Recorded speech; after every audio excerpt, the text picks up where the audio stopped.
আসসালামু আলাইকুম। আমন্ত্রণ বাংলা ভিশন সংবাদে আপনাদের সাথে আছি নাদিরা আশরাফ।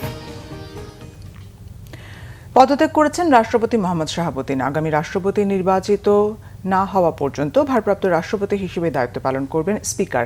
গতকাল স্পিকারের কাছে নিজের পদত্যাগপত্র পাঠিয়ে দেন মোহাম্মদ শাহাবুদ্দিন।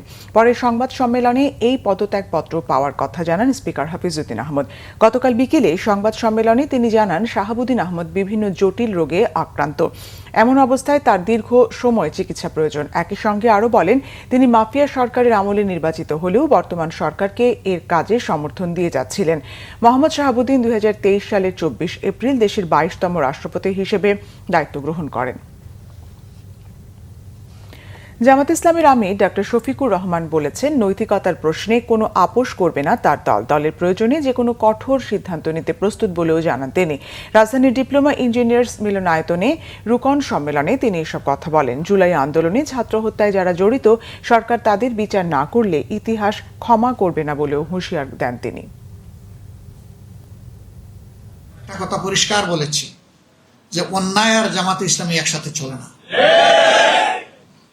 কিন্তু এর দ্বারা এটাও আমরা মিন করছি না যে আমরা কোনো অন্যায় করি না। আমরা মানুষ, আমাদের ভুল হয়, অন্যায় হয়, দোষ হয়, অপরাধ হয়। আমি সহকর্মীদেরকে বলবো, গায়ে যদি আপনার সাদা কাপড় থাকে আপনাকে যত্নশীল হতে হবে। সমাজের যে কথাটা আছে, সাদা কাপড়ে দাগ লাগে, কথা ঠিক না? না, সাদা কাপড়ে কম লাগে, কিন্তু যা লাগে তা ভাসে।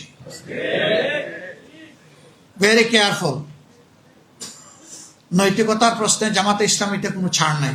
সকল পর্যায়ের সদ্য সাবেক রাষ্ট্রপতি শাহাবুদ্দিন চুপ্পুকে গ্রেপ্তারের দাবি জানিয়েছে এনসিপির সদস্য সচিব আক্তার হোসেন। ফ্যাসিস্টের দোষর হিসেবে জুলাই গণহত্যার জন্য ট্রাইব্যুনালে তার বিচারের দাবি জানানো হয়। শুক্রবার সন্ধ্যায় এনসিপির কেন্দ্রীয় কার্যালয়ে এক ব্রিফিংয়ে এ কথা বলেন এনসিপি নেতারা।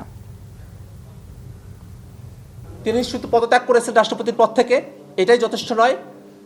আমরা আজকের এই সংবাদ সম্মেলন থেকে সরকারের কাছে আমরা দাবি জানাচ্ছি যে অবিলম্বে এই শাহাবুদ্দিন চুপ্পুকে গ্রেফতার করতে হবে এবং বিচারের আওতায় নিয়ে আসতে হবে।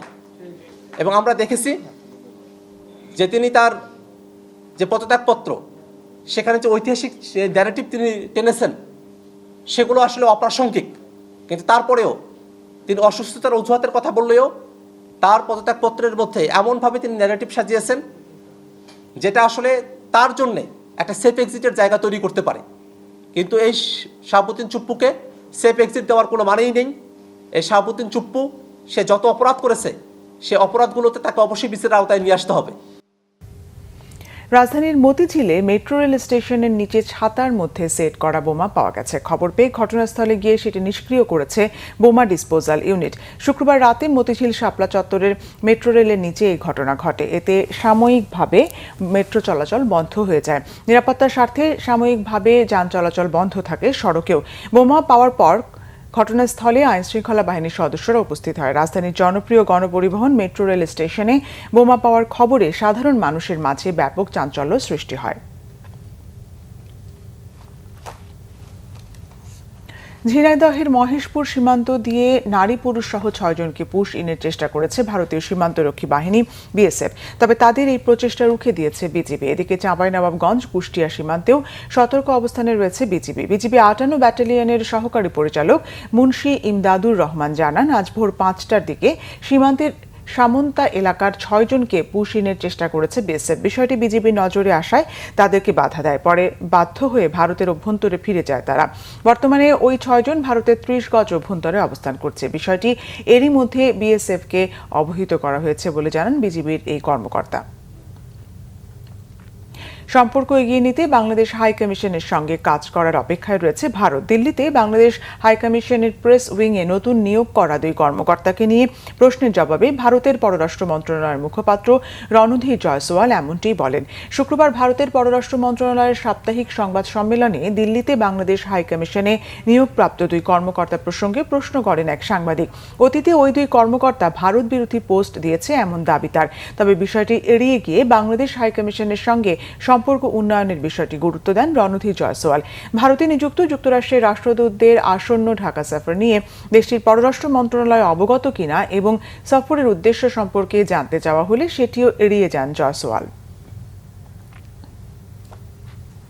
কমনওয়েলথ গেমস জয় দিয়ে কমনওয়েলথ গেমসের শুভ সূচনা করেছেন বাংলাদেশের বক্সার রাকিব হোসেন। বক্সিংয়ে 55 কেজি ওজন শ্রেণীতে শেষ 16তে উঠেছেন তিনি, হারিয়েছেন সলোমন দ্বীপপুঞ্জের ক্লিন্টন টেটেকানাকে। গেমসের প্রথম দিনেই রিংয়ে নামেন রাকিব। স্কটিশ ইভেন্ট ক্যাম্পাসে ক্লিন্টনের বিপক্ষে হাড্ডাহাড্ডি লড়াই হয় তার। দ্বিতীয় রাউন্ডে মাত্র 0.49 সেকেন্ডে পুরুষদের 55 কেজি ওজন শ্রেণীতে টেটেকানাকে নকআউটে হারান রাকিব। পরবর্তী রাউন্ডে উত্তর আয়ারল্যান্ডের বক্সার লুই রুনির বিপক্ষে লড়বেন তিনি। এদিন সাঁতারে পুরুষদের 50 মিটার ব্যাকস্ট্রোকে 42 জন প্রতিযোগীর মধ্যে 19তম হওয়ায় অল্পের জন্য সেমিফাইনাল হাতছাড়া হয় রাফের। এছাড়াও ভিন্ন দুই ইভেন্টে হিটেই বাদ পড়েন সুকুমার রাজবংশী এবং সোনিয়া। গ্লাসগো কমনওয়েলথ গেমসে অ্যাথলেটিক্স, সাঁতার, বক্সিং ও শৈল্পিক জিমন্যাস্টিক্স এই 4টি ডিসিপ্লিনে অংশ নিয়েছে বাংলাদেশ। এই ছিল এখনকার মতো। পরের সংবাদ বেলা 12টায় দেখার আমন্ত্রণ রইল। এছাড়া বাংলাদেশের সংবাদ ও সংবাদ সংশ্লিষ্ট অনুষ্ঠান দেখতে ভিজিট করুন www.bvnews24.com ও facebook.com/banglavisionnews এবং সাবস্ক্রাইব করুন youtube.com/banglavisionnews। ধন্যবাদ।